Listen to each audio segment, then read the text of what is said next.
when we turn our attention over to Daniel Jones. And I think this is the hot button. And I mentioned that Darren Waller cup opportunity there in the fourth quarter of this game when it was still a one-possession game. And you hear the way fans were reacting. I'm in a couple of group chats over on Twitter where you get real-time reactions. And I said this. I think if you're a Daniel Jones, contrarian, then it's like, oh, there's the big spot, and you didn't come through in the big way. If you are a Daniel Jones believer, you say, well, Darren Waller, yeah, he gets open, but now here's a couple of situations where he's dropped some key passes in key moments. And we saw this even going back to the Cardinals game, right? You're not doing him any favors. We think about the offensive line play, and we know first game, absolutely atrocious. Game number 2, we have our real concerns here, but they turn it over to some younger players. Okay, fine, right? Not what we were asking for, Glowinski being absolute garbage, but okay, fine. We're now talking about Daniel Jones through 3 games. I mean, let's just talk raw data. 65% completion percentage. He now has 4 interceptions. We understand that 3 of them now are one goes through the hand, 2 go through the hands of Saquon Barkley. 1 is maybe not quite on mark there for Daniel Jones. The other one's on Barkley, the one that pops up against the 49ers in this one, right? Like, so you look at these and you say, I can take a little bit of that with a grain of salt. You circle the massive 12 sacks that he's taken already through 3 games this year. I don't think we can fully evaluate what Daniel Jones has been so far to this point, short of saying it has been, I would say, 60-40 positive when he's had the time and the opportunities to set himself up and read the defenses, right? Went back to last year and talked about how I think that he's done a consistently nice job. It was an area of improvement for me last year, working through his progressions. We've seen him be better with that. But then there has been, hey, listen, you're under pressure a lot of the game, but then the moment comes and you have the chance and you don't step up and make the play. The ball isn't quite where it needs to be. I mentioned going back early in the Cardinals game, had the shot to Darius Slayton, underthrows him, right? Now again, and he throws one down the right side where he leads him out of bounds, and maybe he was in with the shin. Everyone debated that. But all of these things, should we be overly critical of Daniel Jones because he had 3 or 4 off-the-mark passes? Probably not. But because there's only 6 quality chances maybe over the course of a game to judge him, you get even a little bit more critical.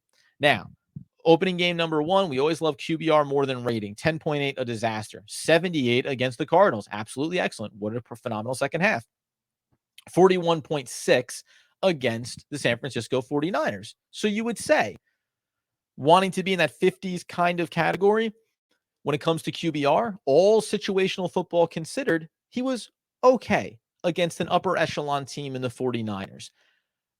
I know that people want to categorize him as being, well, you gave him the money, that makes him a franchise guy, and the expectations go up. Of course it does. But we all reasonably could say, well, the offensive line remains a mystery and a problem and a concern. And Andy highlighted the number of, pressures on dropbacks for Daniel Jones. When you get into the 50 and 60% category, that's when it becomes a real issue. So I leave him very much as an incomplete grade to this point. And again, I want to see this offense better set up. And this would be the example. In this game, I would rather that Daniel Jones threw 4 interceptions in this game with a couple of touchdowns and threw for 260 and was spreading it around. Not because, one, I think, yes, it would have been a better way to have a chance to win this game. Not because I think you should just grip it and rip it all the time. But I just want volume. I want Jalin Hyatt to have more chances to run routes and to try to beat the coverage off the line, right? If they're throwing them off, great. Continue to try to run the routes. If Daniel Jones is going to take some sacks, okay, so be it.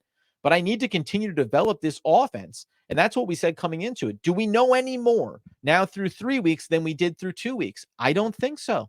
And that's my biggest concern.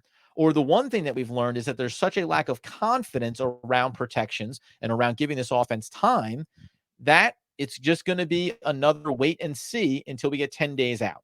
And with those 10 days, you would hope that the Giants are going to be as prepared as possible to put forth a quality offensive game plan. One thing we didn't talk about, I just want to make sure we say the positives coming out of this game. And I think that there are individual performances that you can like and that you can take away positives from. The first guy I'm going to talk about is a guy that we weren't even sure was going to be back with this team this year. and that's Darius Slayton.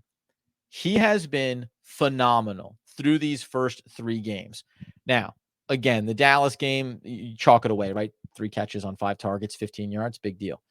3 catches on 6 targets for 62 yards against the Cardinals. And even though it's only 32 yards, his work in contested catches in tight space football has been great. Once you can add in the explosive element of a Jalin Hyatt, that's where when you go back the week prior, 3 catches on 6 targets for 62 yards, right? Long of 29. That's the difference. As you start to get things more spread out and open, he has the wheels. He can be the burner. But if you have to respect that Jalin Hyatt can take the top off, if you think that the 15 to 20 yard over the middle route to Darren Waller is going to be in play here, if you think that Saquon Barkley is a concern, now all of a sudden the more favorable matchups come into play, and that's when you need Darius Slayton to win those. So I think that he's played incredible football to this point. Very excited and satisfied with him. I also liked the very small sample size that we got here from Wan'Dale Robinson. He comes back. Guess what? This is why I said that he's a dark horse candidate to be a 5,704 this season. He's going to have to pick up the pace as we talked about this. That's averaging, though, 3 catches over 15 games, assuming that he goes forward healthy now. Well, guess what?